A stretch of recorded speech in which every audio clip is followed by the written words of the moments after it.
नमस्कार, आपण पाहताय मराठी 24 तास सुपरफास्ट न्यूज। बातमी आपल्या हक्काची। काय झाले?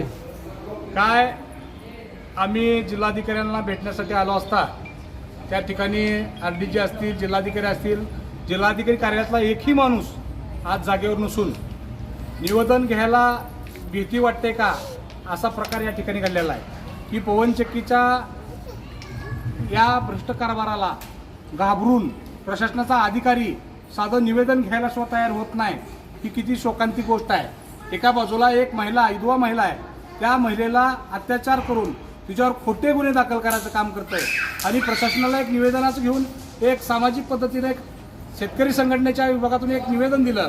ते निवेदन घेऊन आल्यानंतर एक निवेदन घ्यायला एक माणूस नाही, याचा आम्हाला फार घोर अपमान वाटतो की हे प्रशासन या कंपनीच्या बाजूने आहे का शेतकऱ्याच्या बाजूने आहे। पण शेतकऱ्याच्या बाजूने मुळीच नसून साधं निवेदन घ्यायला सुद्धा इथं कोण उपलब्ध होत नाही। आम्ही त्याला वारंवार भेटलो असता त्यांनी सांगितलं की आम्हाला इथे निवेदन घ्यायला कोण नाही, तुम्ही आवक जावकला द्या।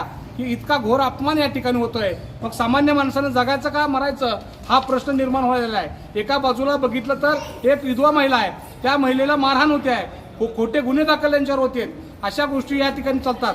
मग प्रशासन इथं जागेवर उभा राहत नाही। मग या प्रश्नाचा या ठिकाणी मी स्वाभिमानी शेतकरी संघटनेतो जाहीर या ठिकाणी निषेध करतो। आणि जिल्हाधिकाऱ्यांच्या कॅबिनला गेलं तिथं कोण नव्हतं का?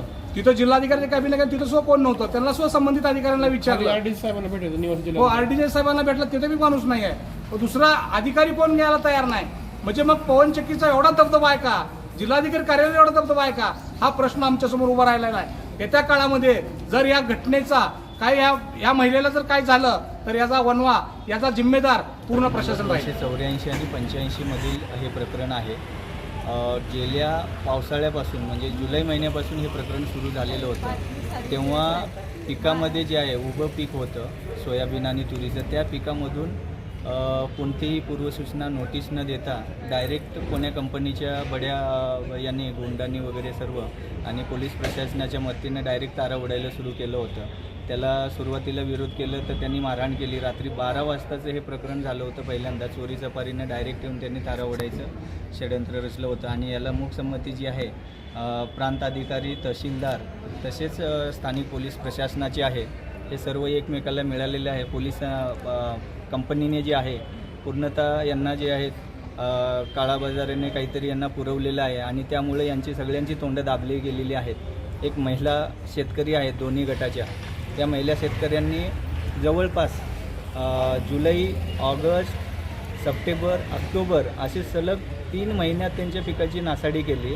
राजरोसपणे त्यांच्यावर अन्याय होतोय आणि प्रांत अधिकारी स्वतःवर घेत नाहीत प्रकरण। प्रांताधिकारी आणि इतर जिल्हास्तरीय समितीचे जे सदस्य आहेत हे सर्वस्वी याचे पूर्ण निर्णय अधिकारी असताना हे प्रकरण केंद्र शासनाचं आहे, केंद्र शासन निर्णय घेऊ शकतो। म्हणजे केंद्र शासनाच्या नावानं यांनी त्यांच्या जमिनी केलेल्या आहेत सर्व शेतकऱ्यांच्या आणि सर्व जे निर्णय आहेत ते पवनचक्कीचे मालक आणि केंद्र शासन घेतोय असं यांचं म्हणणं आहे। महसूल अधिकारी यात तुर्ताशी म्हणजे दाद देत नाही आहे आणि जिल्हाधिकारीही मनावर घेत नाही आहे। हे प्रकरण जवळपास 6 महिन्यापासून चिघळत आहे। यांना जवळपास आतापर्यंत 7 निवेदन दिलेले आहेत। प्रांताधिकारी, जिल्हाधिकारी, पोलीस अधीक्षक सर्वांना हे प्रकरणं पोचलेली आहेत, परंतु मुक्याचं मार असल्यासारखं हे सगळे प्रकरणं दाबून ठेवलेली आहेत आणि कोणीही या प्रकरणासंदर्भात साधी सुनावणी घ्यायला तयार नाही आहे आणि कुठलेही पुढील निर्देश द्यायला तयार नाही। या संदर्भात कोणत्याही कंपनीने आम्हाला पूर्वसूचना दिलेली नाही आहे किंवा प्रशासनाचंही कोणतीही नोटीस न येता ही कंपनी गेले 6 महिने झाले त्या सर्व पिकांचं नुकसान करून तिथून तारा ओढण्याचं काम सुरू आहे आणि याला पोलीस प्रशासन पूर्ण खंबीरपणे त्यांच्या पाठीशी उभं आहे। रात्री अपरात्री म्हणो किंवा दिवसाढवळ्या रविवारी हे शासनाचे आदेश काढतात म्हणे आणि त्यांच्या शासनाचे जिल्हाधिकारी आणि तहसीलदाराच्या आदेशाने तिथं पोलीस येतात आणि तिथं शेतकऱ्यांना मारहाण करतात, महिलांना मारहाण करतात आणि त्यांच्यावर खोटे गुन्हे दाखल करतात की पोलीस प्रशासनाच्या कामात अडथळा आणला आणि त्यांना मारहाण केली। असे जवळपास 5 एक कलमं त्यांना लावून सगळ्यांना जवळपास 7 जणांना डांबून ठेवण्याचं काम यांनी केलेलं आहे आणि या संदर्भात आम्ही नवनवीन घडामोडी पाहण्यासाठी आजच आमच्या मराठी 24 तास सुपरफास्ट न्यूज या चॅनेलला सबस्क्राईब करा।